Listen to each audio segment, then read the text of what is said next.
C'est une histoire qui est pas directement liée à la news qu'on vient de voir, mais en même temps, moi je trouve qu'il y a quand même un petit lien, un petit lien, même si c'est pas un petit lien charmant, ça reste quand même un petit lien.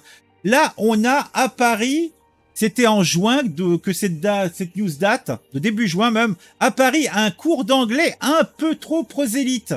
Une enseignante du collège Jean de La Fontaine dans le 16e arrondissement a donné à ses élèves un polycopier mettant en scène des petits musulmans en brière. Regardez comme c'est charmant. Donc, ces choses sont issues d'un site britannique, Twilk. Le contenu diffusé n'était pas adapté aux règles de laïcité en vigueur en France. Oh, comme c'est étonnant. Comme c'est étonnant.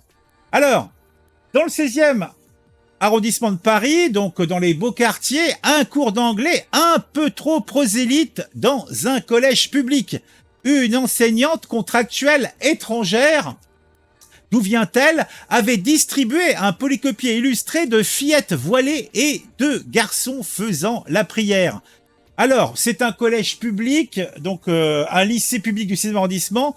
Des parents d'élèves ont été choqués de découvrir que leurs enfants avaient reçu un polycopier d'anglais illustré de fillettes voilées et de garçons en abaya en train de prier.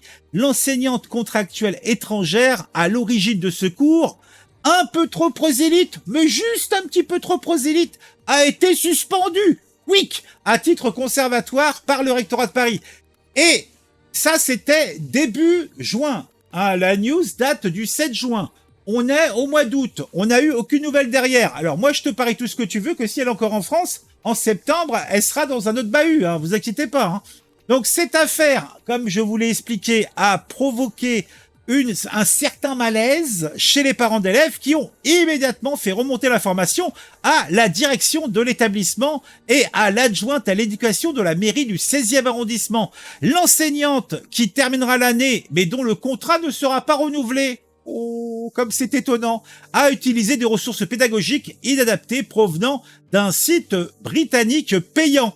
En plus, elle a payé pour avoir accès à ce truc-là, tu vois, donc ça laisse pensif, ça laisse rêveur.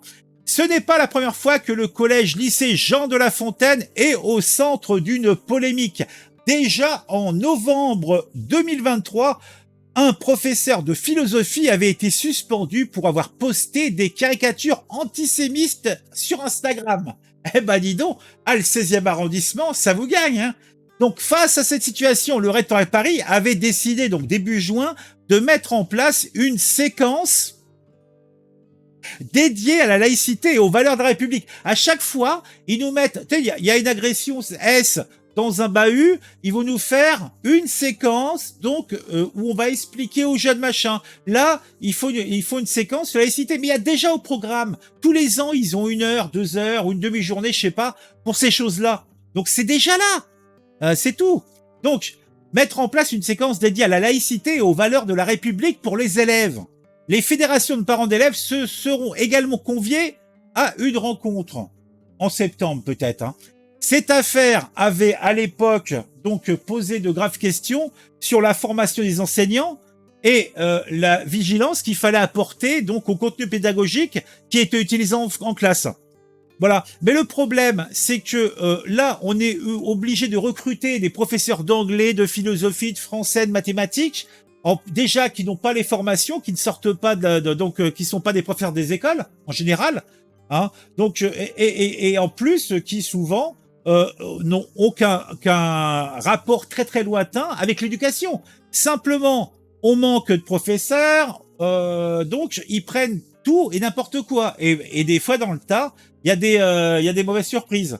Alors il y avait une news que j'ai pas traitée encore, mais que j'avais passée après, ça explique peut-être cela. C'est que j'avais trouvé une news où une femme de 84 ans avait reçu une lettre pour qu'elle commence donc l'école, donc qu'elle commence, je crois, je sais plus, l'école à 3 ans, vous savez. Pas qu'elle a reçu ça, toi.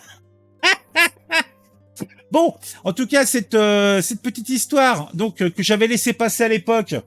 Bon bah je me suis dit c'est plutôt sympathique. Et moi, ce qui m'intéresse surtout là-dedans, c'est que ce genre de news, en fait, qui ont été abordées dans la presse. Après, on n'en parle plus. Pourtant, des choses comme ça, il y en a peut-être une petite vingtaine par an. Hein. C'est pas quelque chose d'isolé. Hein.